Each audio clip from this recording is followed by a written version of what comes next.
Hello everyone.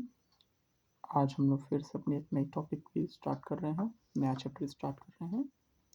Chapter 2 की बात करेंगे। चैप्टर 2 जिसका नाम है इलेक्ट्रोकेमिस्ट्री।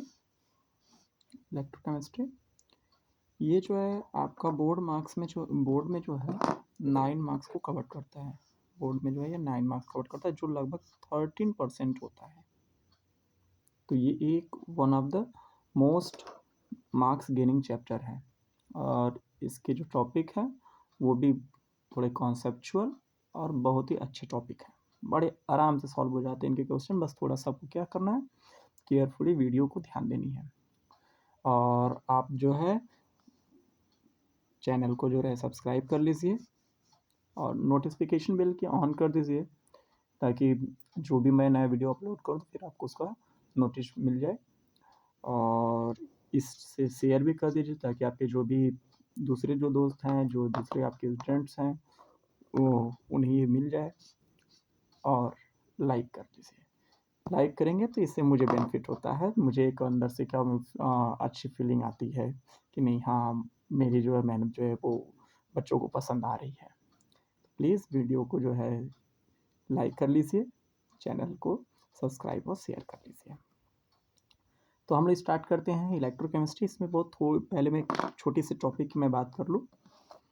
इलेक्ट्रोकेमिस्ट्री में जो है हम लोग यहाँ बात करते हैं कि जब इलेक्ट्रॉन का हम फ्लो कराएंगे, जब हम इलेक्ट्रॉन को फ्लो कराएंगे उस ड्यूरेशन में जो इलेक्ट्रिकल एनर्जी है उसकी इंटरचेंजिंग की जाती है।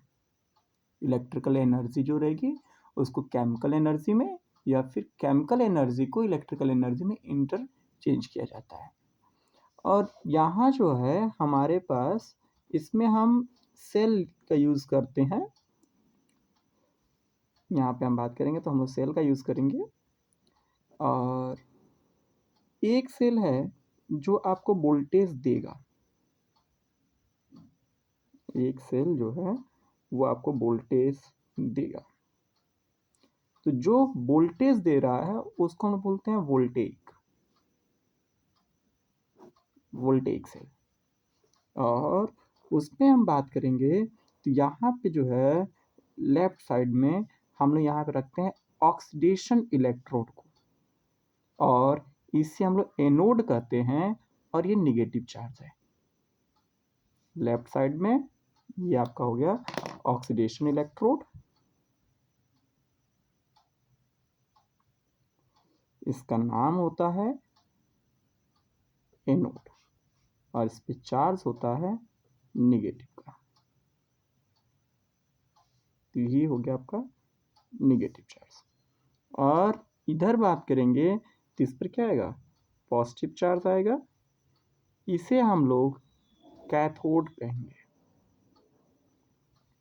और यहाँ पे जो है आपका चार्ज होगा पॉजिटिव का। ये निगेटिव चार्ज था, ये हो गया पॉजिटिव चार्ज। और यहाँ पर जो प्रोसेस की बात करेंगे तो यहाँ पे प्रोसेस क्या हो जाएगा, रिडक्शन होगा। प्रोसेस जो है रिडक्शन होगा। तो ये इतनी सी बस बात को हमको ध्यान रखनी है। पूरी इलेक्ट्रोकेमिस्ट्री जो है इस जो है स्टार्टिंग के 3 मिनट्स की क्लास पे डिपेंडिंग है इस सेल पर। अब ये तो हो गया वोल्टेज। इसी का रिवर्स जो होता है उसको हम बोलते क्या है, इलेक्ट्रोलिटिक सेल। जब इलेक्ट्रोलिटिक सेल लेंगे तो यहाँ पर जो है ये दोनों इलेक्ट्रोड जो हैं वो एक साथ जो होते उन्हें रखा जाता है and they connected by the external source. इनको हम जो है एक्सटर्नल सोर्स से कनेक्ट कर देते हैं। ये इलेक्ट्रिसिटी यहाँ इनको दी जाती है। तो अब जैसे देंगे तो ये एनोड ही रहेगा, लेकिन अब इस पे जो चार्ज होगा वो नेगेटिव की जगह पे अब चार्ज हो जाएगा पॉजिटिव का, क्योंकि ये देखो प्लस टर्मिनल से जुड़े हैं। और ये जो रहेगा इस पे आ जाएगा नेगेटिव का चार्ज, और अब कैथोड पे क्या हो गया, नेगेटिव का चार्ज। अब पूरी कहानी बदल चुकी है। अब यहाँ पर जो है आप क्या होगा, यहाँ पर इलेक्ट्रिकल एनर्जी कंज्यूम होती है to proceed a chemical reaction, जबकि यहाँ पर इलेक्ट्रिकल एनर्जी जो है फॉर्म होती है। यहाँ वोल्टेज मिलता है और यहाँ वोल्टेज कंज्यूम होता है। बस इतनी सी बात को ध्यान रखना है और अब हम लोग आगे स्टार्ट करते हैं। पहले यहाँ देखिए क्वेश्चन 1 हम लोग बात करते हैं क्वेश्चन फर्स्ट के। क्वेश्चन को रीड करना जो है वो सबसे ज़्यादा जो है टिपिकल होता है। अगर आपको क्वेश्चन रीड करना आ रहा है तो आपके जो है 50% क्वेश्चन तो ऐसे ही सॉल्व हो जाएगा। और मैं आज आपको कोई इलेक्ट्रोकेमिस्ट्री नहीं पढ़ाने वाला, मैं सिर्फ आपको बताऊंगा कि how can we use the basic concept to attempt the electrochemistries. और जो मार्क्स आपके कम होंगे वो यहीं कम हो जाते हैं कि आप बेसिक कॉन्सेप्ट का यूज करते नहीं हो, और जिस वजह से at the during the exam duration जो होता है आप होता है क्या कंफ्यूज होकर के क्वेश्चंस को गलत तरीके से अटेम्प्ट करते हो। तो हम लोग क्वेश्चन को रीड करने की बात करते हैं। अब देखो यहाँ पर जो है ये यहाँ पे दिया गया अगर है स्टैंडर्ड इलेक्ट्रोड पोटेंशियल फॉर ये, अब देखो यहाँ SN T 4+ से 2+ दिया जा रहा है, रिडक्शन के फॉर्म में दिया गया है, और ये आपका है 0.15 वोल्ट। स्टैंडर्ड इलेक्ट्रोड पोटेंशियल जो है वो आपका इंस्टेंटेनियस का जो है 4+ से 2+ में जब जा रहा है जिनका, तो वह आ रहा है +0.15 volt. And that for chromium, और जब हम क्रोमियम की बात करें 3+ से उसको क्रोमियम में ले जा रहे हैं तो इसका रिडक्शन पोटेंशियल जो आ रहा है वो है 0.74 वोल्ट। ये प्लस में है ये माइनस में, और इससे हमसे कोई इफेक्ट नहीं पड़ता। These are the just the electrode reduction potential. इस प्लस और माइनस से हमें कोई लेना देना नहीं है। आगे बात करते हैं। अब देख रहे हैं the two couples in their standard states are connected. अब देखो यहाँ इनको जोड़ दिया गया टू मेक अ सेल। यहाँ क्या हुआ है, सेल बनाया गया है।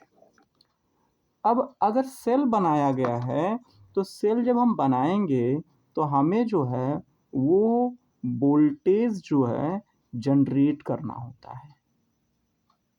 वोल्टेज क्या करना है, जनरेट करना है। हम बात करेंगे वोल्टेइक सेल का, और जो वोल्टेइक सेल होता है इसका जो ई सेल की वैल्यू होगी वो हमेशा क्या होनी चाहिए, पॉजिटिव होनी चाहिए। यहाँ तक बात क्लियर। हमें क्या करना है, एक सेल बनाना है इन दोनों का यूज करके जिसके क्या होना है, वोल्टेज जनरेट होगा। तो मेक अ सेल, जिसका यह क्या रहेगा, वोल्टेज सेल कहलाएगा, इसका सेल पोटेंशियल क्या होगा, पॉजिटिव।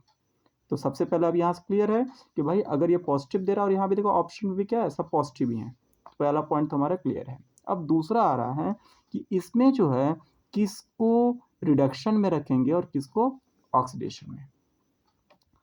तो दोनों को सम करने पर हमारा जो पोटेंशियल है वो पॉजिटिव आना चाहिए। और यहाँ पे ध्यान दीजिए इसका रिडक्शन पोटेंशियल पॉजिटिव है और इसका रिडक्शन पोटेंशियल जो है वो निगेटिव है। तो बेटा जिसका रिडक्शन पोटेंशियल पॉजिटिव है और जिसका रिडक्शन पोटेंशियल निगेटिव है, तो हमेशा यहाँ पर हमें चाहिए क्या, पॉजिटिव वैल्यू चाहिए। तो प्लस तो है ये, और ये माइनस के तो इसको प्लस में कन्वर्ट करेंगे। दैट में हमारा रिएक्शन जो यहाँ बात करेंगे तो क्रोमियम का जो रहेगा वो हम ऑक्सीडेशन कराएंगे,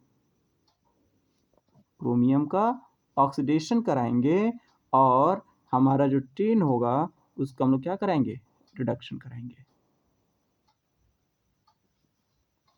तो जब यहाँ पे क्रोमियम का ऑक्सीडेशन हो रहा है तो क्रोमियम जब ऑक्सीडाइज हो रहा है तो इसका जो ऑक्सीडेशन पोटेंशियल होगा अब उसका हम लोग क्या कर लेंगे, सम कर लेंगे, प्लस ऑक्सीडेशन पोटेंशियल जो आपका टिन का होगा SN4+ SN2+। तो अब देखो इन दोनों को हमें क्या करना होगा, ऐड कर लेंगे, और ये वैल्यू हो गई यहाँ पर 0.74। साइन चेंज हो जाएगा प्लस का, क्योंकि ये रिडक्शन था और ये क्या है, ऑक्सीडेशन है। ये क्या है, ऑक्सीडेशन है। तो दोनों की वैल्यू को हमने ऐड कर लिया और हमारा आंसर आ गया +0.74 89 वोल्ट। और में हमारा यहाँ पे ऑप्शन क्या हो जाएगा? अब इतनी अगर बात अगर आपको क्लियर है कि how can we decide the electrode, how can we represent the cell, how can we find out the voltage, और कैसे डिडक्ट करेंगे कि कब वो इलेक्ट्रोलिटिक है और कब वो वोल्टेइक है, तो इलेक्ट्रोकेमिस्ट्री के 9 मार्क्स से 4 मार्क्स आपके रखे हुए हैं। आगे बात करते हैं अगले टॉपिक पर। कह रहा है यहाँ पे अगला क्वेश्चन जो है वो कह रहा है कि ड्यूरिंग इलेक्ट्रोलाइसिस, अब हम लोग यहाँ पे क्या करा रहे हैं? इलेक्ट्रोलाइसिस करा रहे हैं। अब इलेक्ट्रोलाइसिस का मतलब क्या होता है कि we using the electricity to proceed a chemical reaction. तो अब यहाँ पे इलेक्ट्रिसिटी क्या हो रही है? कंज्यूम हो रही है। तो अब अगर इलेक्ट्रिसिटी कंज्यूम हो रही है तब देखो यहाँ पर एनोड पर क्या आ जाएगा? एनोड पे जो रहेगा वो आएगा हमारा पॉजिटिव चार्ज। एनोड पे क्या आ जाएगा? पॉजिटिव चार्ज, क्योंकि कैथोड का हम लोग जब बात करते हैं गैल्वेनिक का तो उसका कॉन्सेप्ट क्या रहा है? ये एनोड पर नेगेटिव चार्ज। कब? जब सेल वोल्टेइक था। अब तो वोल्टेइक है नहीं, इलेक्ट्रोलिटिक हो गया, तो एनोड पे चार्ज कैसा आ जाएगा? पॉजिटिव का आ जाएगा। कह रहा है using platinum electrode the gas evolve at anode, तो जिस पर नेगेटिव चार्ज होगा वही हमारा क्या होगा? रिलीज होगा। तो अब यहाँ पे ध्यान दो कि यहाँ पर जो ऑक्सीजन होता है, जब इलेक्ट्रोलाइसिस कराते हो डाइल्यूट सल्फ्यूरिक एसिड का, तो वहाँ पर जो वाटर है इट्स बिकम आयनाइज्ड। वो क्या हो जाएगा? आयनाइज्ड हो जाएगा। और उसके आयनाइजेशन जो हो जाने की वजह से हमारा जो ऑक्सीजन का जो मॉलिक्यूल है ये क्या करेगा? यह आपका एनोड पर आएगा और यहाँ से वो इवॉल्व होता है। तो ऑक्सीजन मॉलिक्यूल यहाँ से क्या हो जाएगा? आपका रिलीज होने वाला है। इसका ऑप्शन हो जाएगा ए। H2 हो ही नहीं सकता क्योंकि H2 क्या रहेगा? पॉजिटिव चार्ज रहेगा, तो ये कैथोड पे जाएगा। जो H2 रहेगा वो कैथोड पर जाने वाला है। तो यहाँ से आपके पॉइंट्स क्लियर हो जाएंगे कि यहाँ पर एनोड पॉजिटिव चार्ज है, ये हम लोगों ने पढ़ा हुआ है गैल्वेनिक के लिए। अभी जस्ट ऊपर हम लोगों ने बात किया कि जब हम लोग क्या करेंगे? गैल्वेनिक लेंगे यहाँ पर जिसमें वोल्टेज जनरेट होता है, तो वहाँ पे लेफ्ट साइड में ऑक्सीडेशन होता है, एनोड कहलाता है नेगेटिव चार्ज। लेकिन यहाँ पर वो क्या कर रहा है? इलेक्ट्रोलाइसिस कर रहा है, तो ये हो जाएगा यहाँ पे हो जाएगा इलेक्ट्रिकल हो जाएगा, और अब एनोड पे आएगा पॉजिटिव चार्ज। तो यहाँ पे जो नेगेटिव चार्ज होगा वो नेगेटिव चार्ज जो गैस होगी वो क्या करेगा? आपका आयंस रहेगा, वो इलिमिनेट होगा फ्रॉम एनोड, इस वजह से ऑक्सीजन एनोड से रिलीज होगी। अगले क्वेश्चन की बात करते हैं। ये देखिए आपका है सेल पार्ट से लिया गया है। कह रहा है लेड स्टोरेज बैट जो आपका सेल होता है उसका यूज। तो लेड स्टोरेज भाई घर में हमारा क्या होता है? जो बैटरी लगी होती है उसको इन्वर्टर हम लोग कहते हैं। यहाँ हो गया। इसके बाद क्या गया? मरकरी शेल की बात करें। मरकरी शेल क्या होता है? जिसको हम लोग बटन शेल के नाम से भी जानते हैं, और इसका हम लोग यूज़ कहाँ करते हैं? अपने जो है घड़ी जो होती है कले जो हम लोग घड़ी पहनते हैं, वॉच पहनते हैं, उसमें हम लोग यूज़ करते हैं, रिस्ट वॉच में यूज़ करते हैं।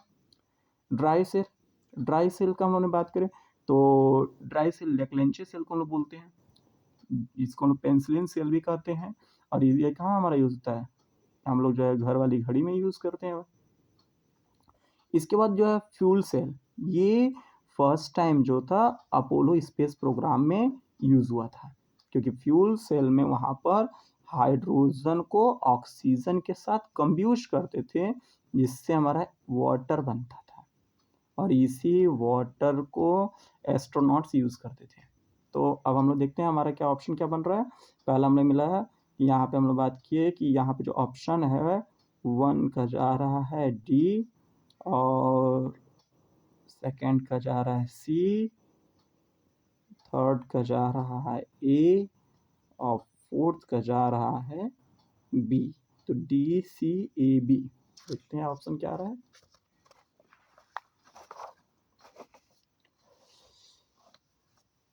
B A D C A B, ये आपका ऑप्शन करेक्ट है, ये नहीं ये नहीं। तो इस तरह से जो है हम लोग जो है उसको देख करके इसको अटेम्प्ट कर सकते हैं। अगला हमारा है असर्शन रीजंस की बात करते हैं। असर्शन रीजन में हमें जो है क्वेश्चन को बहुत केयरफुली पढ़ना होता है, और उसमें हमें ये ध्यान देना होता है कि जो बातें कही जा रही हैं वो सही हैं या गलत हैं। उसके बिहाफ पर ही हम जो है डिसाइड करते हैं कि कौन सा रॉन्ग है, कौन सा करेक्ट है, किसका करेक्ट एक्सप्लेनेशन है, सारी चीज़ें वहीं से डिसाइड कर पाते हैं। बात करें क्वेश्चन को रीड करते हैं। कह रहे हैं मी फॉर मेजरिंग रेसिस्टेंस, जब आप रेसिस्टेंस की मेजरिंग कर रहे हैं, आयनिक सोल्यूशन, अब देखो सोल्यूशन कैसा है, आयनिक है solution, and AC source is used. बिल्कुल सही बात है। रीजन, क्योंकि एसी जो सोर्स होता है ये डू नॉट चेंज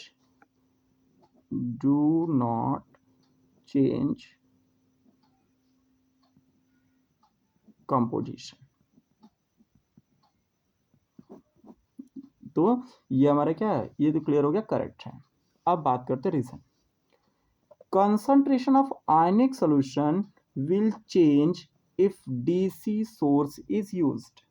कह रहे हैं कि अगर हम लोगों ने डीसी सोर्स को अगर हम लोग यूज करते हैं तो हमारा कंसंट्रेशन क्या हो जाएगा, आयनिक जो कंसंट्रेशन है वो चेंज हो जाएगा।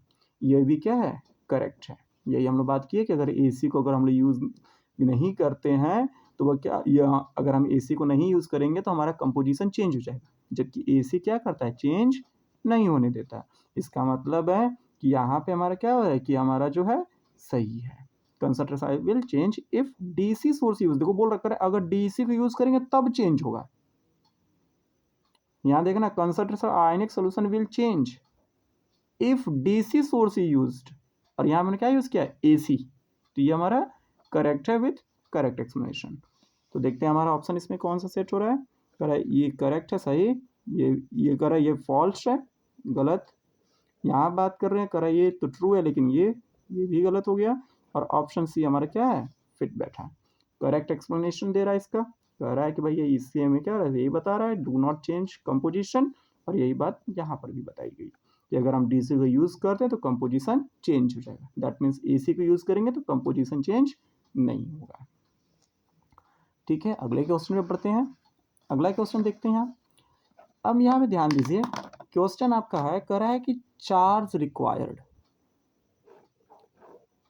ये जब भी आपसे चार्ज रिक्वायर्ड की बात करेगा तो चार्ज रिक्वायर्ड जो हम लोग को निकालना होता है वो हमें मिलता है। चार्ज रिक्वायर्ड की जब बात करेंगे तो सबसे पहले तो यह जनरल तौर पे हमसे फराडे में पूछा जाता है, और इसको निकालने का बहुत सिंपल तरीका है।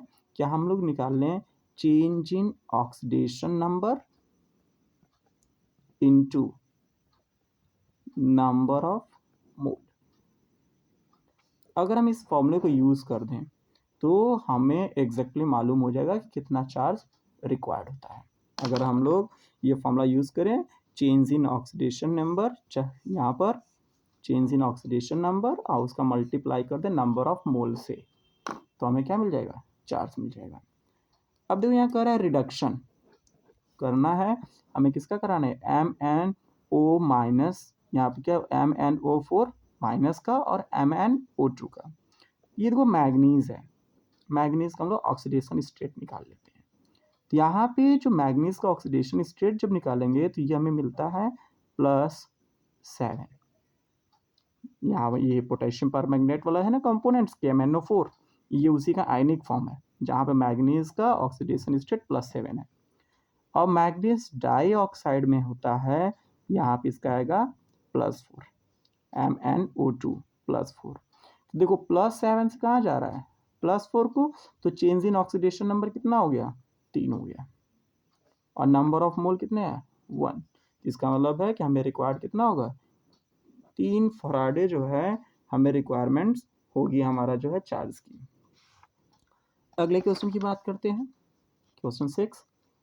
Correct, copper can not liberate hydrogen on reaction with dilute mineral acid. अब देखो यहाँ पे हम क्लास 10th का कॉन्सेप्ट यूज कर लेते हैं, रिएक्टिविटी सीरीज। जब आप हाइड्रोजन को यहाँ देखोगे तो ऊपर हम लोग क्या लिखते हैं, सोडियम आता है, उसके ऊपर पोटेशियम है, एल्युमिनियम है, मैग्नीशियम है, वगैरह वगैरह आ रहे हैं।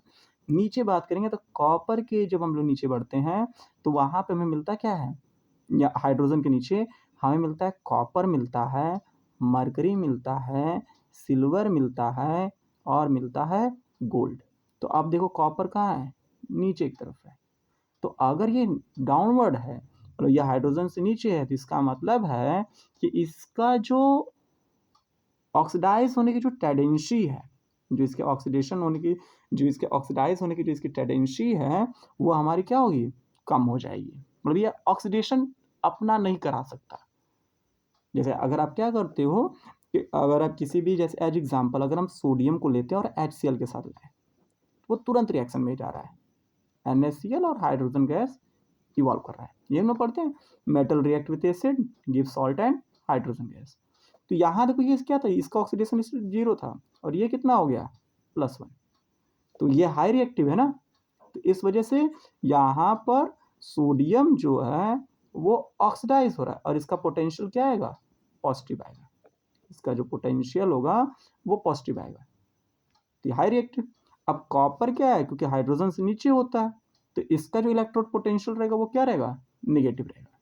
इसका जो इलेक्ट्रोड पोटेंशियल है वो क्या होगा, निगेटिव होगा।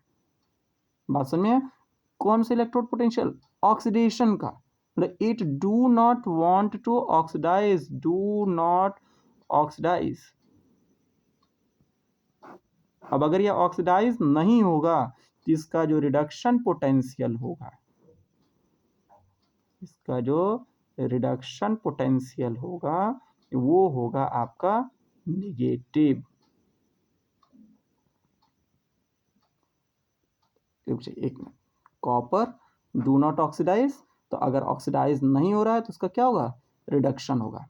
और अगर उसका रिडक्शन हो रहा है तो रिडक्शन पोटेंशियल क्या रहेगा आपका, पॉजिटिव रहेगा। रिडक्शन पोटेंशियल पॉजिटिव और ऑक्सीडेशन पोटेंशियल निगेटिव। कॉपर का जो है ऑक्सीडेशन पोटेंशियल क्या हो जाएगा आपका, निगेटिव। जब जो भी मेटल, जिस मेटल का ऑक्सीडेशन को वो फेवर करेगा तो ऑक्सीडेशन पोटेंशियल पॉजिटिव, रिडक्शन को फेवर करेगा तो रिडक्शन पोटेंशियल पॉजिटिव। अब कॉपर ऑक्सीडेशन को फेवर नहीं करता है तो ऑक्सीडेशन पोटेंशियल उसका क्या रहेगा, निगेटिव। और ये अब अगर इसका ऑक्सीडेशन पोटेंशियल निगेटिव है तो उसका रिडक्शन पोटेंशियल क्या हो जाएगा, पॉजिटिव हो जाएगा। मतलब it's want to become oxidise, it's want to become oxidise. जब हम गैल्वेनिक सेल को बनाते हैं तो वहाँ हम लोग देखते हैं, वहाँ पे हम लोग क्या लिखते हैं, रिडक्शन पोटेंशियल Cu2 + Cu। जब हम लोग लिखते हैं तो इसकी वैल्यू हमको मिलती कितनी है, 0.34 वोल्ट मिलता है पॉजिटिव में। रिडक्शन पोटेंशियल क्या है, पॉजिटिव है।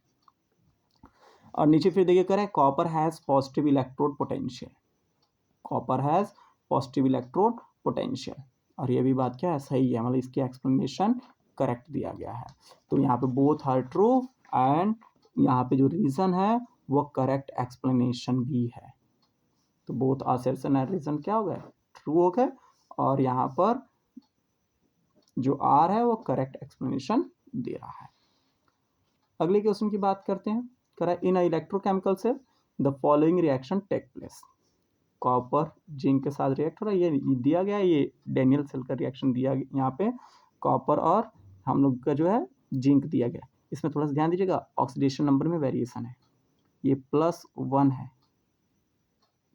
ये +1 है यहाँ पर। और हम लोग जो वो पढ़ते हैं वहाँ पे डेनियल सेल में तो वहाँ Cu2+ होता है, ठीक है। तो यहाँ पे जो है कॉपर जो है यहाँ पे हम लोग क्यूप्रस आयन लिया गया, क्यूप्रिक ना लेके क्यूप्रस लिया गया, Cu+ दिया, कह रहा है कि यहाँ पे इसका जो है सेल पोटेंशियल जो है 1.28 वोल्टेज है।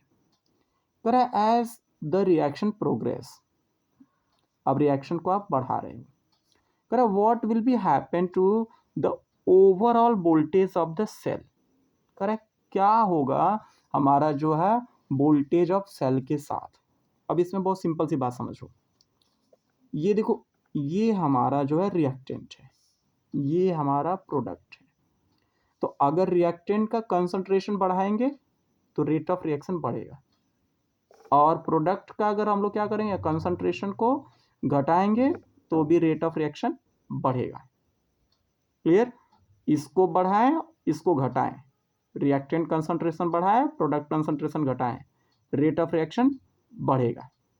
और वहीं पे इसी का उल्टा कर दिया जाए, प्रोडक्ट का कंसंट्रेशन बढ़ा दें और रिएक्टेंट को कम कर दिया जाए तो रेट ऑफ रिएक्शन क्या हो जाएगा, रिवर्स हो जाएगा। ये कॉन्सेप्ट कौन सा लग रहा है? ली चैटलियर प्रिंसिपल्स।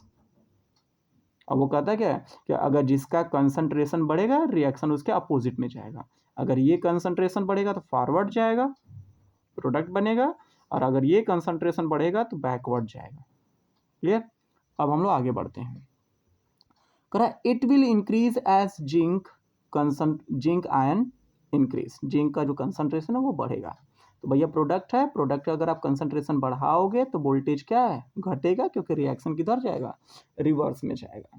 तो ये नहीं हो सकता। करा वोल्टेज विल रिमेन कांस्टेंट। कभी नहीं, क्योंकि यहाँ पे आयन्स क्या हो रहे हैं? रिएक्शन में इन्वॉल्व हो रहे हैं। क्यू प्लस आयन जो है कॉपर में और जिंक आयन जो है Zn2 प्लस में कन्वर्ट हो रहा है। तो अगर ये कन्वर्ट हो रहा है, रिएक्शन हो रही है, ओवरऑल रिएक्शन हो रहा है, तो वोल्टेज कभी भी रिमेन कांस्टेंट नहीं रहेगा। कह रहा है it will decrease as zinc increase, zinc ion concentration increases. कह रहा है कि यहाँ पे अगर हम लोग कर क्या रहे हैं कि इट विल डिक्रीज, देखो एकदम सही बात बोल रहा है, जिंक का कंसंट्रेशन बढ़ाया है ना, तो अगर जिंक कंसंट्रेशन बढ़ रहा है तो वोल्टेज क्या होगा?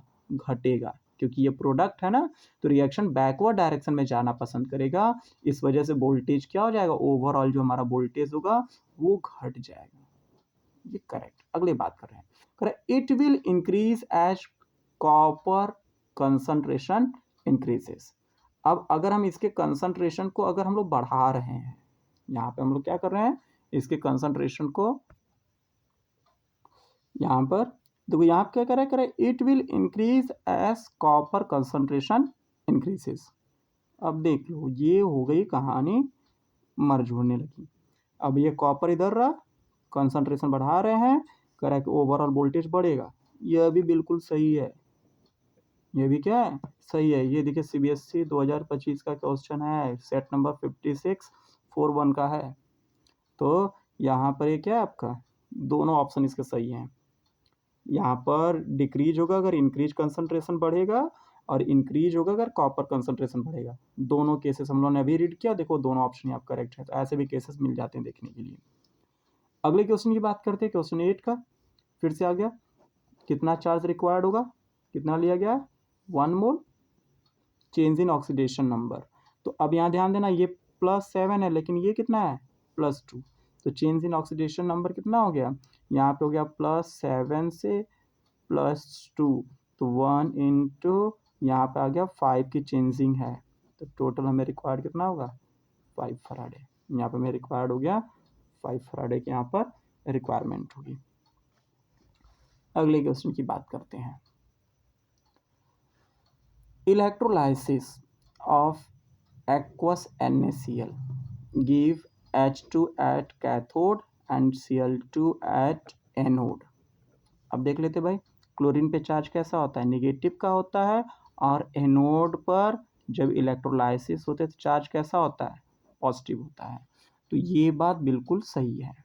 हाइड्रोजन करा कैथोड पर, हाइड्रोजन पे पॉजिटिव चार्ज होता है, ड्यूरिंग इलेक्ट्रोलाइसिस कैथोड पर निगेटिव चार्ज होता है। यह भी बात क्या है? सही है।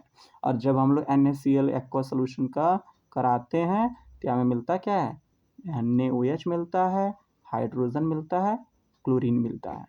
ये क्लास 10th में उन्होंने पढ़ा है, preparation of caustic soda, electrolysis of brine solution, topic ही है। अब यहाँ देखो, ये हमारा जो असर्शन है वो बिल्कुल क्या है? करेक्ट है। आगे बात कर रहे हैं, correct chlorine has higher oxidation potential. That means chlorine आसानी से इलेक्ट्रॉन को लॉस कर देता है, और इसको कंपेरिजन किसके साथ कराया गया? वाटर के साथ। इट कैन बी पॉसिबल कि क्लोरीन जो है वाटर को इलेक्ट्रॉन जो है दे? नो एंड नेवर, कभी ना हो सकता है। वो वहाँ से इलेक्ट्रॉन को गेन करता है, इस वजह से इसका ऑक्सीडेशन पोटेंशियल कभी भी बड़ा नहीं होगा, इसका रिडक्शन पोटेंशियल बड़ा होगा। ये क्लोराइड आयन में जाना क्या करेगा? पसंद करेगा।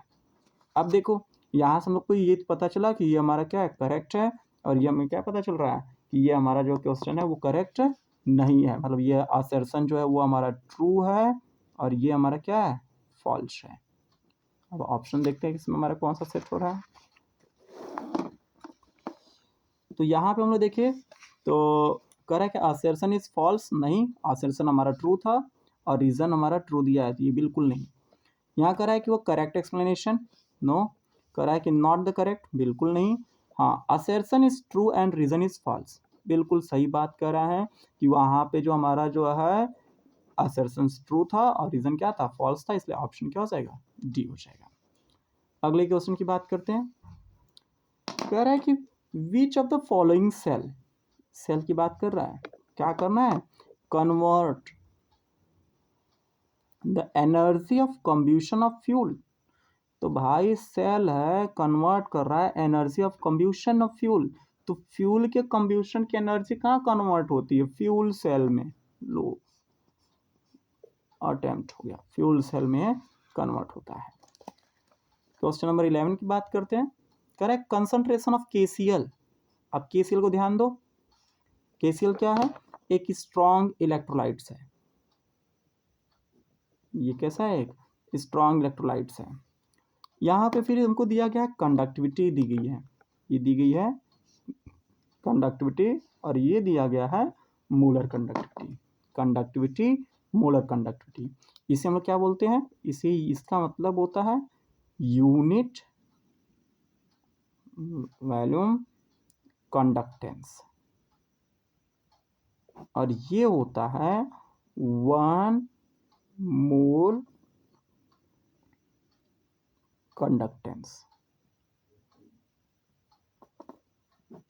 ये 1 मोल जो होते हैं आपके जो इलेक्ट्रोलाइट होगा उसके कंडक्टेंस की बात करता है, तो उसको बोलते हैं मोलर कंडक्टिविटी, और जो यूनिट वॉल्यूम की बात करेगा उसको बोलेंगे कंडक्टिविटी।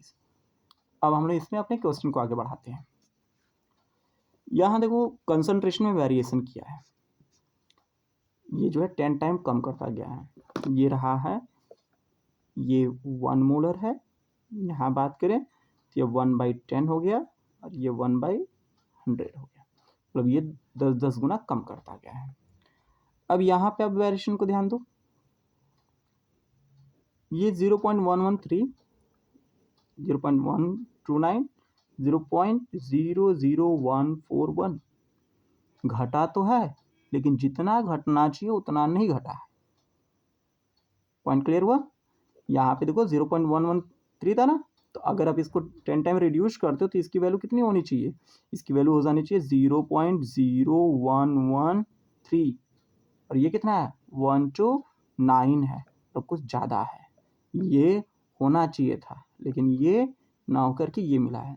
यहाँ बात करेंगे तो हमको यहाँ पे अब देखो ये इसकी वैल्यू होनी चाहिए 0.00113, लेकिन ये कितना है 141, मतलब यहाँ पर घटा तो है लेकिन जितना घटना चाहिए उतना नहीं घटा है।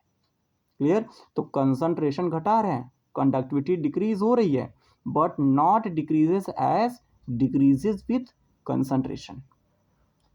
अगला बात करते हैं मोलर कंडक्टिविटी का। अब मोलर कंडक्टिविटी जो है देखो ये उससे क्या है, बढ़ती जा रही है। यहाँ पे मोलर कंडक्टिविटी ये दिया गया, और ये देखो अब ये भी क्या है, इंक्रीजिंग टर्म में लिया गया है। यहाँ पे भी ये भी क्या है, इंक्रीजिंग लिया गया है। अब आपसे क्वेश्चन पुटअप्स होगा। पहला यहाँ पे क्वेश्चन हो रहा है कि बेस्ड ऑन डाटा गिवन एवं give reason for variation of conductivity and molar conductivity with concentration. ये देखो ये कंडक्टिविटी की बात कर रहा है और ये मोलर कंडक्टिविटी की बात कर रहा है। कह रहे कि दोनों का जो वेरिएशन है वो अलग अलग क्यों आ रहा है। अब इसमें आप थोड़ा ध्यान देना, वेरिएशन जो आपको अंतर दिखाई दे रहा है वो 1000 टाइम का बेटा, 1000 टाइम का। क्लियर। कहाँ पर, फर्स्ट केस में ये देख रहे हो ना, इसमें और इसमें कितने का है, 10⁻³ का वेरिएशन है। लेकिन यहाँ पे आप ध्यान दोगे तो इसमें देखो 10⁻⁴ टाइम्स का है, और यहाँ पर आप ध्यान दोगे तो 10⁻⁵ टाइम्स का है। तो क्वेश्चन जो है वो हिडन फॉर्म में पूछा गया है। न्यूमेरिकल वैल्यू को आप देखेंगे तो आपके वेरिएशन जो है वो आपको एक जैसे लग रहे हैं, लेकिन वो एक जैसे नहीं है, उसमें बहुत ज़्यादा का अंतर बेटा। यहाँ पर जैसे जैसे हमने कंसंट्रेशन घटाया है, मोलर कंडक्टिविटी के कंपैरिजन में 10 गुना बढ़ती गई है। यहाँ से लिए 10⁻³ टाइम्स के रेंज का था, जिसको आपने किया तो ये तो सेम रहा, लेकिन ये 10⁻⁴ टाइम हो गया। यहाँ बात किए तो 10⁻⁵ टाइम हो गया। अब आपसे पूछा है कि ऐसा क्यों वेरिएशन हो रहा है, तो देखो कंडक्टिविटी जो है वो टाइम के साथ घट रही है, लेकिन मोलर कंडक्टिविटी बढ़ रही है। Point clear? या तो अब इसका रीजन, क्योंकि बेटा जो कंडक्टिविटी होती है वो यूनिट वॉल्यूम ऑफ कंडक्टेंस को कंसीडर करता है, और number of ion in unit volume decrease. तो अगर ये डिक्रीज कर रहा है, नंबर ऑफ आयन अगर डिक्रीज कर रहा है, तो कंडक्टिविटी भी क्या होगी, घटेगी। यहाँ तो बात क्लियर हुआ। यहाँ क्या हो रहा है कि यहाँ पे हमने देखे क्या कि जो नंबर ऑफ आयन है इन यूनिट वॉल्यूम डिक्रीज होगा। जैसे जैसे आप कंसंट्रेशन कम करोगे, number of ion in per unit volume कम होता जाएगा। तो अगर नंबर ऑफ आयन कम होगा तो कंडक्टेंस भी तो कम हो जाएगा, तो कंडक्टिविटी घटती गई है। क्लियर? अब आता है मोलर कंडक्टिविटी की बात करें विथ कंसंट्रेशन। तो मोलर कंडक्टिविटी विथ कंसंट्रेशन बात कर रहे हैं, तो यहाँ पर हम देख रहे हैं कंसंट्रेशन घटाए हैं, कंसंट्रेशन हम क्या है घटाते जा रहे हैं, लेकिन मोलर कंडक्टिविटी देखो वो क्या है बढ़ती जा रही है। ये देखो ये रिड्यूस हुई है, लेकिन ये बढ़ती गई है। तो अब इसके पीछे रीजन, क्योंकि ये क्या था, एक स्ट्रॉन्ग इलेक्ट्रोलाइट था। तो स्ट्रॉन्ग इलेक्ट्रोलाइट है, तो यहाँ पे जो इंटरएक्शन ऑफ आयन है, इंटरएक्शन ऑफ आयन वो क्या हो जाएगा, रिड्यूस होगा। अब क्यों घटेगा भाई इंटरएक्शन ऑफ आयन, क्योंकि जितना ज़्यादा आप डाइल्यूट करिएगा, आयन के बीच की दूरी क्या है बढ़ती जाएगी। और बेटा आयन होते हैं अपोजिट चार्ज, एक होता है प्लस और एक होता है माइनस, और जब डिस्टेंस बढ़ेगी तो उनके बीच का अट्रैक्शन कम होगा, और जब अट्रैक्शन कम होगा तो वह आसानी से फ्लो करेंगे, और जब वो फ्लो करेंगे तो कंडक्टिविटी क्या है बढ़ जाएगी।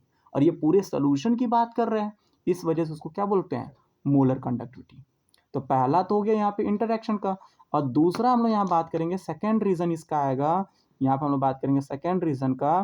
तो जब भी यहाँ पर किसी भी इलेक्ट्रोलाइट को लोगे, जैसे हम KCl की बात करें, है तो स्ट्रॉन्ग इलेक्ट्रोलाइट्स, 100% आयनाइजेशन हो जाता है, इट इज क्लियर। बट बेटा कहीं पर भी टेम्परेचर की बात नहीं, यहाँ पे हम लोग क्या देख रहे हैं, यहाँ पर जो है क्योंकि ये स्ट्रॉन्ग इलेक्ट्रोलाइट्स लिया गया है, तो यहाँ पर तो पॉसिबल तो एक ही है, लेकिन दूसरा केस भी हम यहाँ पे कंसीडर करते हैं, और वो होता है degree of ionisation, degree of ionisation. Strong electrolytes है, वेरिएशन होगा लेकिन कम होगा। अगर ये वीक इलेक्ट्रोलाइट होता तो वहाँ पर degree of ionisation rapidly vary करता, लेकिन यहाँ स्ट्रॉन्ग है, स्ट्रॉन्ग होने की वजह से आयनाइजेशन क्या होगा, कम वेरीज करेगा। तो डिग्री ऑफ आयनाइजेशन भी क्या हो जाएगा, यहाँ पर डायरेक्टली जो वो हमारा इंक्रीज करेगा। तो डिग्री ऑफ अगर आयनाइजेशन अगर इंक्रीज कर रहा है तो नंबर ऑफ आयन्स भी क्या हो जाएंगे, सोल्यूशन में बढ़ेंगे। तो कंडक्टिविटी क्यों घटी, क्योंकि number of ion per unit value में डिक्रीज करेगा। और मोलर कंडक्टिविटी क्यों बढ़ेगा, इंटरएक्शन ऑफ आयन और डिग्री ऑफ आयनाइजेशन ये दोनों वेरीज कर रहे हैं। इंटरएक्शन ऑफ आयन डिक्रीज कर रहा है और डिग्री ऑफ आयनाइजेशन इंक्रीज कर रहा है, नंबर ऑफ आयन्स बढ़ेगा और इसका कंडक्टेंस बढ़ जाएगा। तो ओवरऑल हमें क्या पता चला कि कंडक्टिविटी घटी है और मोलर कंडक्टिविटी बढ़ी है। मोलर कंडक्टिविटी क्यों बढ़ी, क्योंकि यहाँ पर जो है यहाँ पर जो है इंटरैक्शन कम हुआ, डिग्री ऑफ आयनाइजेशन बढ़ा है। अगला हम लोग बात करते हैं, अगला हमारा क्वेश्चन है define fuel cell, define fuel cell. तो अभी हम लोग जो थे क्वेश्चन 10 पर जो थे, तो यहाँ देखो ये उसकी डिफिनीशन भी है, देख रहे हो ना, यही। तो अभी इसको हम लोग डिफाइन कैसे करेंगे, कहेंगे गैल्वेनिक सेल, क्योंकि हमको वोल्टेज इसमें मिलेगा ना, तो हम इसको क्या डिफाइन करेंगे, कहेंगे कि गैल्वेनिक सेल गैल्वेनिक का मतलब वोल्टेज देने वाला, voltaic cell, voltaic cell which convert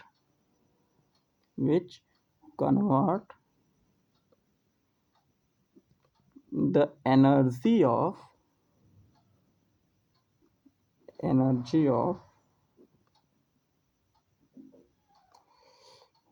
combustion of fuel into electrical energy. इसे क्या बोलेंगे बेटा? वोल्टेज। उसे हम क्या बोलेंगे? ऐसे सेल को जो है, ऐसा जो हमारा वोल्टेज सेल, ऐसे जो हमारे, ओहो ये व्यू ही नहीं हो रहा था, देखिए फिर से देखो, यहाँ हम लोग बात करें फ्यूल सेल का। फ्यूल सेल जो है ऐसे गैल्वेनिक या वोल्टेइक सेल जहां पर कन्वर्ट कर दी जाए energy of combustion of fuel into electrical energy, उसी को हम लोग क्या कहेंगे? फ्यूल सेल कहते हैं। अब कह रहे हैं इसके दो एडवांटेज। तो इसके पहला जो इसका एडवांटेज है कि इसकी जो है हाई इफिशियंसी होती है, इसकी जो इफिशियंसी है वो बहुत ज़्यादा है। मतलब बेटा इसमें एनर्जी जो है डिस्ट्रॉय नहीं होती, जो इसकी बर्निंग करेंगे इसके मैक्सिमम एनर्जी को हम लोग कंज्यूम कर जाते हैं। और दूसरा सबसे इम्पोर्टेंट है कि ये क्या करता है, ये पॉल्यूशन फ्री होता है, ये इन्वायरमेंटल फ्रेंडली होता है। यहाँ बात करेंगे तो इसका जो हमारा जो दूसरा यहाँ पे हम लोग बात करेंगे, इसका जो सेकंड हमें जो मिल जाएगा, ये क्या हो जाएगा? इन्वायरमेंटल फ्रेंडली होता है। ये इन्वायरमेंटल क्या है? फ्रेंडली से, पॉल्यूशन फ्री है। ये हमारा क्या होता है? पॉल्यूशन फ्री है हाई एफिशिएंसी से। तो ये इसके हो गए दो रीजन। अब आते हैं हम लोग क्वेश्चन 13 पर। क्वेश्चन 13 कह रहा है स्टेट द फॉलोइंग। अब देखिए यहाँ स्टेट लिखा है और पहला हमसे पूछा गया है कोलराउस लॉ। कोलराउस लॉ की बात करेंगे। देखो इसके नाम में जो थे इसकी कहानी छुपी हुई है। कोलराउस लॉ की बात करेंगे। ये जो कह रहा है independent migration of ions, independent migration of ions.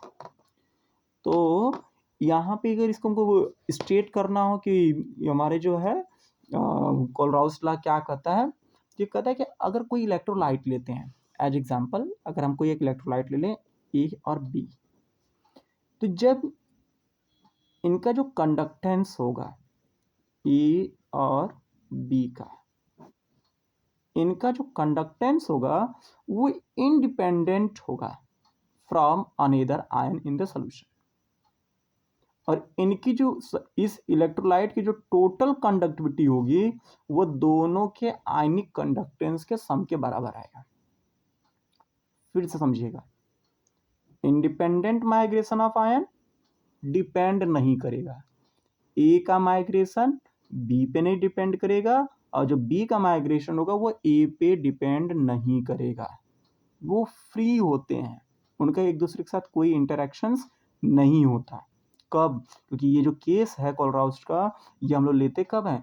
जब हम लोग बात करते लिमिट मोलर कंडक्टिविटीज का, लिमिट मोलर कंडक्टिविटीज का, जिसको हम लोग यहाँ पे क्या बात करते हैं, हमारा जो कंसंट्रेशन वो नियरली जीरो होता है, तो उनके बीच में कोई इंटरेक्शन होगा ही नहीं, क्योंकि मॉलिक्यूल एक दूसरे से काफ़ी दूर होंगे, तो उनके बीच में कोई इंटरेक्शन नहीं होगा, वो फ्री होंगे फॉर द माइग्रेशन। तो उसे बोलते हैं कोलराउस लॉ की जो बात करते हैं ये कब है? जब हम लोग लेते हैं इनफाइनाइट डाइल्यूशन पे बात की गई होती है। ये कहाँ बात कर रहा होता है? इनफाइनाइट डाइल्यूशन पे। तो अब इसको हम लोग को स्टेट देना है, स्टेटमेंट देना है, तो हम लोग इसके स्टेटमेंट देते हैं। कहता क्या है कि दो लिमिटिंग मोलर कंडक्टिविटी, अब इसी को हम लोग अपने लैंग्वेज में लेके आते हैं, सिंपल लैंग्वेज में। तो ये क्या हो जाएगा? कहेंगे eight infinite dilution, eight infinite dilution. इसी को हम लोग क्या, इसी का क्या नाम है बेटा? इसे हम लोग बोलते हैं limit molar conductivity. limit molar conductivity at infinite dilution conductance. तो एट इनफाइनाइट डाइल्यूशन जो कंडक्टिविटी होती है, eight infinite dilution conductivity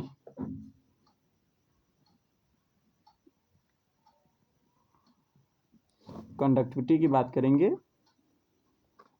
of an electrolyte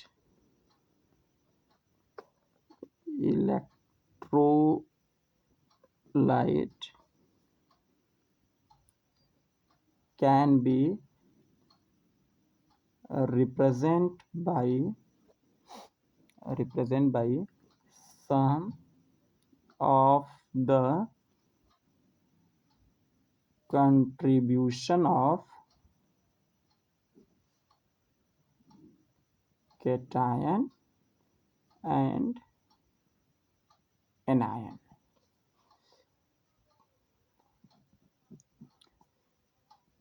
Conductance of ion at infinite dilution independent from composition of solution.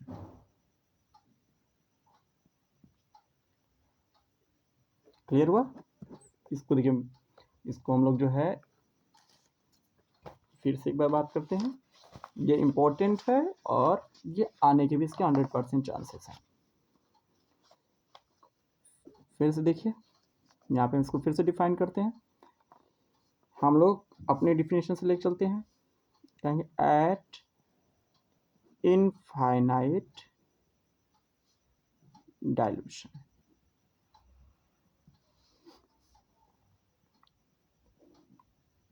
conductance of ion is independent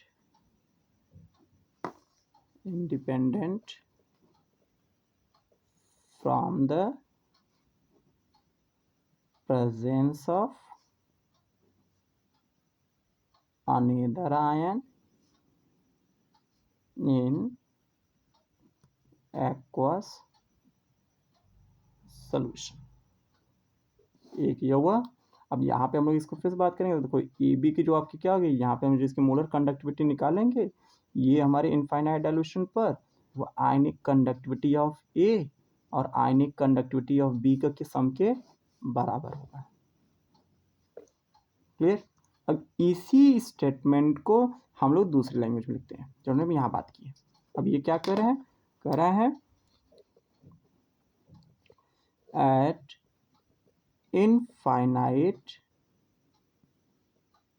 infinite dilution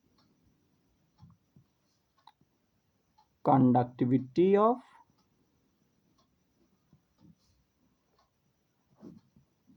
an electrolyte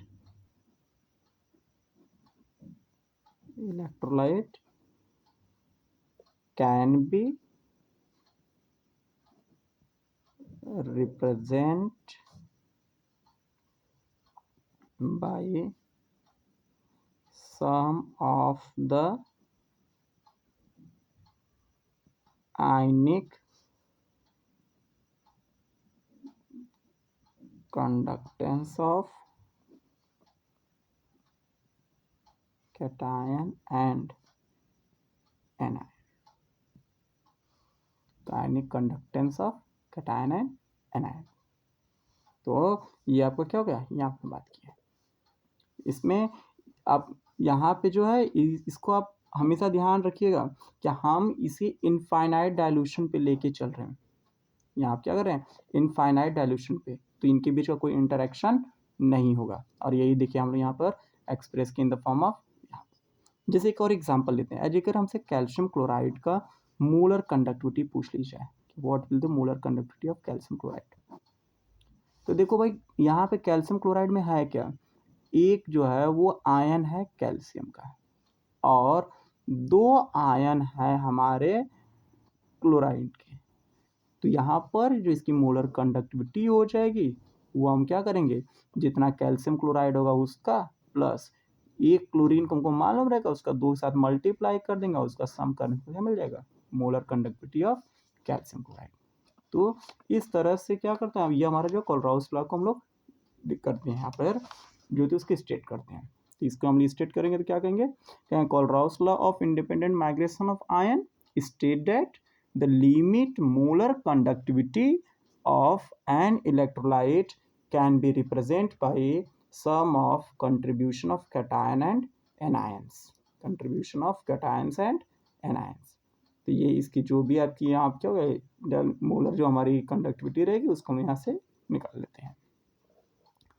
फिर बोला गया है Faraday law की बात कर रहे हैं, फैराडेज लॉ। तो फैराडे लॉ क्या होता है, यहाँ पे बोला गया फर्स्ट लॉ ऑफ इलेक्ट्रोलाइसिस। तो भाई इलेक्ट्रोलाइसिस का जो फर्स्ट लॉ है वो कहता है कि अगर कोई भी आप रिएक्शन प्रोसीड करा रहे हो तो वो उतना ही प्रोसीड होगा जितना आप करंट को पास करोगे। According to the first law यहाँ बात करेंगे इलेक्ट्रोलाइसिस की हम बात करेंगे तो ये क्या कहता है कि यहाँ पे जो आपका अमाउंट ऑफ इलेक्ट्रोलाइसिस है वो क्या होगा, डायरेक्टली प्रोपोर्शनल जो होगा पासिंग करेंट्स के क्या होगा, डायरेक्टली प्रोपोर्शनल होगा। यहाँ बात करेंगे amount of electrolysis directly proportional to pass current from solution। या तो ये आपका क्या हो गया। अब इसको लोग कैसे ले लेते हैं, इसके लिए बात करते हैं W is directly proportional to I into T. उतना ही इलेक्ट्रोलाइसिस होगा जितना आप क्या करेंगे, करंट को पास करेंगे। ये आपका हो गया फर्स्ट लॉ। अगले क्वेश्चन इसी का देखिए 13 का जो है सेकंड पार्ट की बात करते हैं, बी की बात करते हैं। कह रहा है कि ई नॉट वैल्यू दिया गया एक्स और वाई का, कह रहा है predict which is better for coating the surface of iron to prevent corrosion and why. तो अब हमको कराना क्या, हमको कोरिजन से प्रिवेंट करना है। तो कोरिजन से अगर हमको प्रिवेंट करना है और वहाँ पे हमको चाहते हैं कि उसको साथ हम लोग उससे हम इसको प्रिजर्व करना चाहते हैं, तो जिसका ऑक्सीडेशन जो है आसानी से होगा वो दूसरे को ऑक्सीडाइज नहीं होने देगा। पॉइंट्स क्लियर हुआ, जिसका ऑक्सीडेशन होगा आसानी से तो वो ऑक्सीडाइज होगा और जो ऑक्सीडाइज होगा दूसरे को ऑक्सीडाइज नहीं होने देगा। तो यहाँ पे ध्यान दीजिए इसका जो है ये रिडक्शन पोटेंशियल दिया है, तो जब हम लोग ऑक्सीडेशन पोटेंशियल की बात करेंगे तो इसका ऑक्सीडेशन पोटेंशियल क्या हो जाएगा 2.36 हो जाएगा। यहाँ बात करेंगे तो यहाँ पर जो है हमारा इसके लिए जब हम बात करेंगे तो इसका हो जाएगा प्लस, यहाँ पे हो जाएगा 0.14। और आयरन की बात करेंगे तो आयरन का हमारा हो जाएगा ऑक्सीडेशन पोटेंशियल की जब बात करेंगे तो हो जाएगा प्लस 0.44 वोल्ट।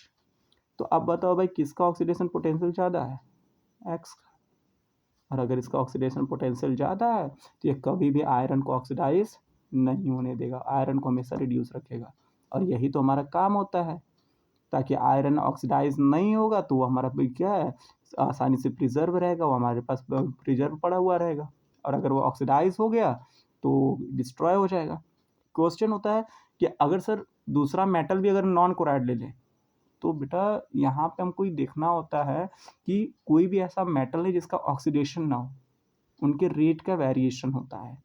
उनके क्या होता है रेट का वेरिएशन होता है, इसमें बहुत सारे फैक्टर भी काम करते हैं, जिसमें से एक फैक्टर हमारा यह आता है ऑक्सीडेशन पोटेंशियल का, हम यहाँ पर कंसीडर कर लेते हैं कि इसका जो पोटेंशियल है रिडक्शन पोटेंशियल निगेटिव है तो ऑक्सीडेशन पोटेंशियल हाई होगा, इस वजह से it is more reactive than iron. तो जो ज़्यादा रिएक्टिव होगा वो लेस रिएक्टिव को कभी ऑक्सीडाइज नहीं होने देगा। अगला बात करते हैं क्वेश्चन का, कह रहा है कि write the name of cell which is generally used in inverter. तो अभी हमने एकदम स्टार्टिंग में बात किया था लेड स्टोरेज बैटरीज। पर write the reaction take place, reaction की बात कर रहा है, take place at anode and cathode of this cell when it is in use. अब यहाँ ध्यान देना, यहीं पे गड़बड़ी होती है, क्योंकि कभी यूज के बारे में पूछता है और कभी चार्जिंग के बारे में पूछता है। कहता है कभी आप उसमें चार्ज होने के बारे में बताइए और कभी क्या बोलता है, यूज होने के बारे में। तो ये जो ये डिस्चार्जिंग का रिएक्शन हमसे पूछा गया है, यहाँ पर हमसे पूछ क्या रहा है, डिस्चार्जिंग का। तो डिस्चार्जिंग के जब हमसे रिएक्शन की बात करेगा, तो डिस्चार्जिंग का जो रिएक्शन होता है, क्योंकि आयरन जो होता है वहाँ पे हमारे क्या होते हैं, लेड और लेड ऑक्साइड, ये जो है यहाँ पे लेड का हमारा जो है, लेड की हमारी जो रॉड यूज होती है और लेड ऑक्साइड का ग्रेड यूज होता है, और ये दोनों ऑक्सीडाइज होंगे। यहाँ पे क्या होगा, ये लेड का ऑक्सीडेशन होगा और लेड ऑक्सीडाइज क्या होंगे, रिड्यूस्ड होगा। लेड डाइऑक्साइड रिड्यूस्ड होगा और लेड का ऑक्सीडेशन होगा। तो ये जो है सल्फ्यूरिक एसिड के साथ रिएक्शन में इन्वॉल्व हो करके फॉर्मेशन करता है लेड सल्फेट का, और इसके साथ रिलीज करता क्या है, इलेक्ट्रॉन को। क्लियर हुआ पॉइंट। ये कोई जीरो से क्या हो गया, +2। यहाँ पर जो है लेड का ऑक्सीडेशन हो गया है, यहाँ पर लेड क्या हो रहा है, ऑक्सीडेशन हुआ। तो अब ये ऑक्सीडेशन हुआ तो कहाँ होगा, एट एनोड। ये कहाँ हो गया, एट एनोड। अब देखो ये जो लेड हमारा है, यहाँ पे अब इसकी बात करेंगे तो क्योंकि सल्फ्यूरिक एसिड्स में हम यहाँ पे रिएक्शन प्रोसीड होता है, लेकिन इसका जो है बेटा वो हो जाएगा हमारा क्या, यहाँ पर रिडक्शन होगा। और ये यहाँ पर यूज करता है एसिडिक मीडियम से H+ को, और यहाँ पे जो इलेक्ट्रॉन इसने रिलीज किया है उस इलेक्ट्रॉन को भी ये क्या कर लेता है, गेन करेगा। और ये देखो ना, ये आयनिक है ना यहाँ से।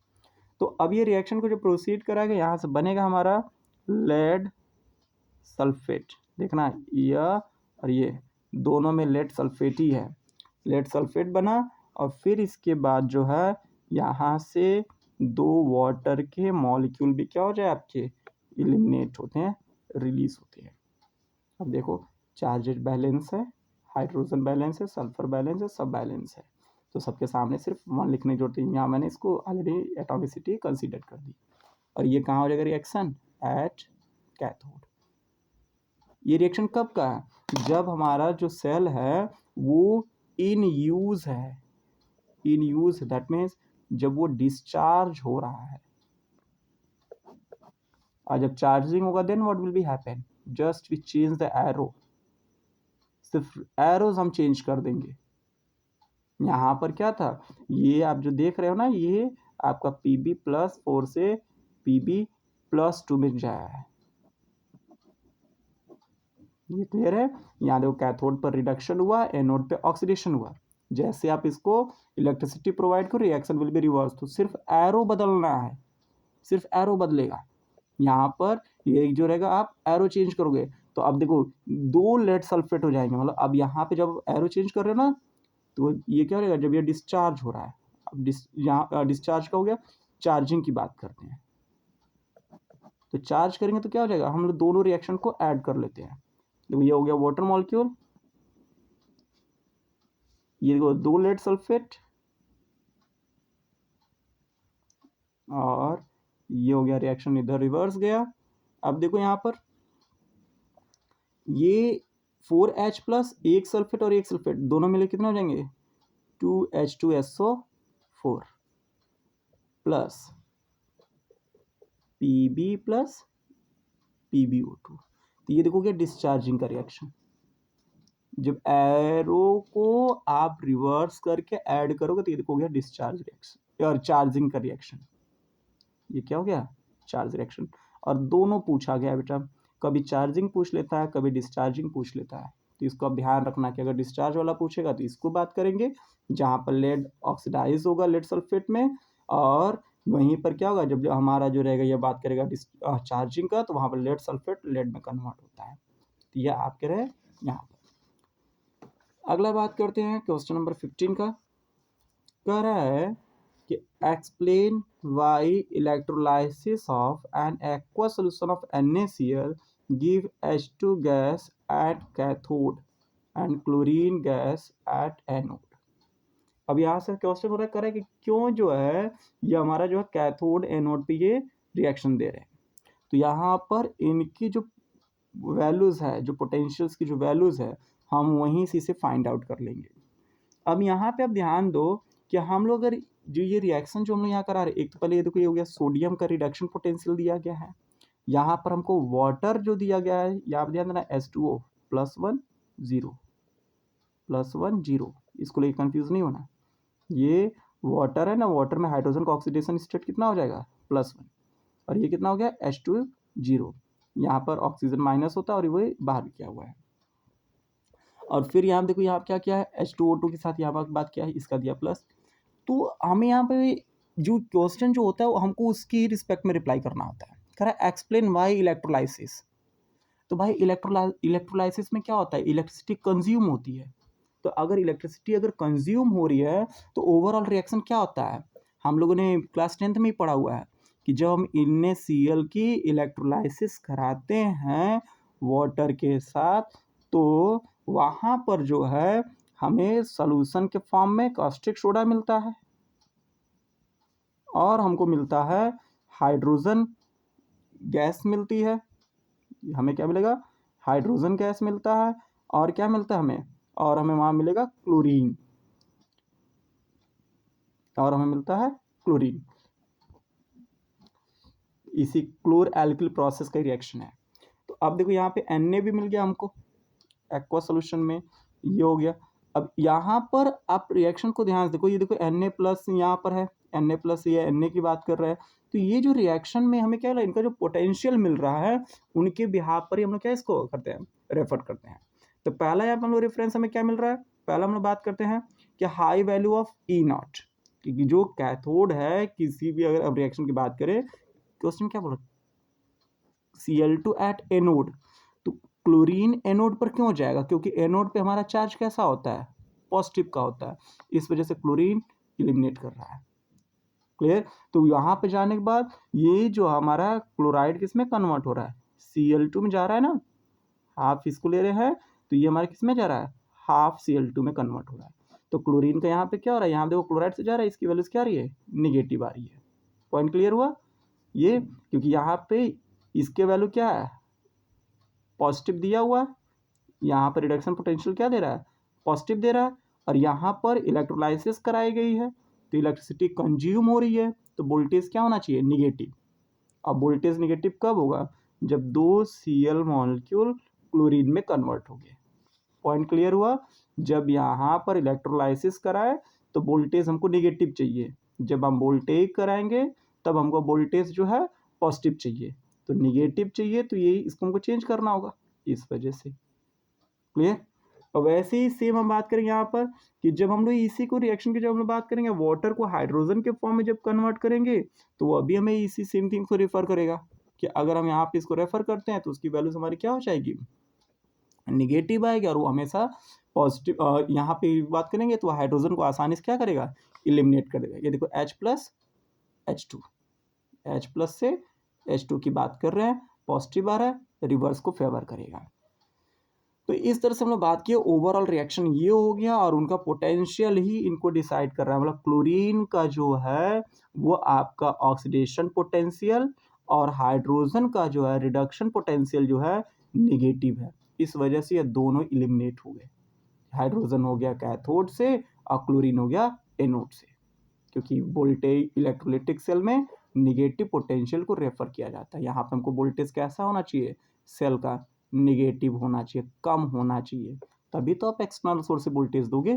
तो दोनों केसेस में हाइड्रोजन का जो है, हाइड्रोजन गैस का जो होता है H+ से हम जब बात करेंगे H2 में ले जाएंगे, तो यह भी हमारा क्या है, निगेटिव है।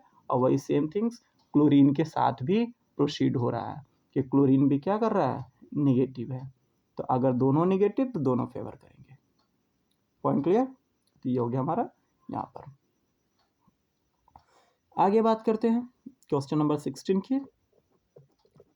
क्वेश्चन नंबर 16 की बात करते हैं। अब यहाँ से न्यूमेरिकल पार्ट स्टार्ट हो रहा है, और हम लोग न्यूमेरिकल को एक अलग क्लास में रखते हैं। और अभी क्योंकि ये हमारा जो है चैप्टर काफ़ी लेंदी भी है और इस पर काफ़ी क्वेश्चन भी बचे हैं, 16, 17, और यहाँ से एक क्वेश्चन जो है 5 मार्क्स का आता है। एक क्वेश्चन जो है वो आपका 5 मार्क्स का कवर्ड होता है और जनरल तौर पे वो क्वेश्चन नंबर होता है 31। क्वेश्चन नंबर 31 लार्ज क्वेश्चन में 5 मार्क्स का एक क्वेश्चन आता है। तो हम लोग इसके सेकेंड पार्ट बनाएंगे और उसमें न्यूमेरिकल पे हम लोग ज़्यादा फोकस करेंगे। तो अभी इसमें हमारे जो है क्वेश्चन जो है काफ़ी बचे हुए हैं। अभी 27 क्वेश्चन बचा है। ये वैसे भी ऑलरेडी जो है 27 नहीं 28 क्वेश्चन है, अभी 28 है। टोटल क्वेश्चन 28 है और अभी हम लोग जो है 15-16 क्वेश्चन पहुँचे हुए हैं। तो मैं इसके लिए फिर एक अलग से वीडियो बनाऊँगा। तो और इसमें हम लोग से है 3 मार्क्स के जो बचे हुए क्वेश्चन उनको, और लगभग 10 क्वेश्चन जो ऐसे हैं जो 5 मार्क्स के हैं। 5 मार्क्स के 10 क्वेश्चन हैं। तो उन्हें हम लोग जो है अगले वीडियो में कवर करते हैं। 19 से लेकर के 28 तक, 19 क्वेश्चन नंबर 19 से लेकर के जो है 28 तक जो है 10 क्वेश्चन जो है हम लोग बात करेंगे 5 मार्क्स के। और ये जो है काफ़ी इम्पोर्टेंट है। ये आपका सीधा सीधा जो है 5 मार्क्स कवर करता है। 5 मार्क्स, 5 मार्क्स का मतलब नियर अबाउट आपका जो होता है 7% 8% जो होता है एक ही टॉपिक कवर कर ले रही है 5 मार्क्स ये। तो हम लोग जो है अब इसे अगले चैप्टर में स्टार्ट करेंगे और मैं आशा करता हूँ कि आप लोग जो है इसके आपके लिए वीडियो जो है अच्छी पड़ेगी, रिवीजन करने में आपको आसानी होगी। 1 घंटे में हम लोगों ने जो है काफ़ी टॉपिक इसके कवर कर लिए हैं। अब मिलते हैं फिर से अगले वीडियो में। और जिन्होंने भी चैनल को सब्सक्राइब नहीं किया सब्सक्राइब कर लेना और दूसरे को भी जो है इसको शेयर कर दीजिए।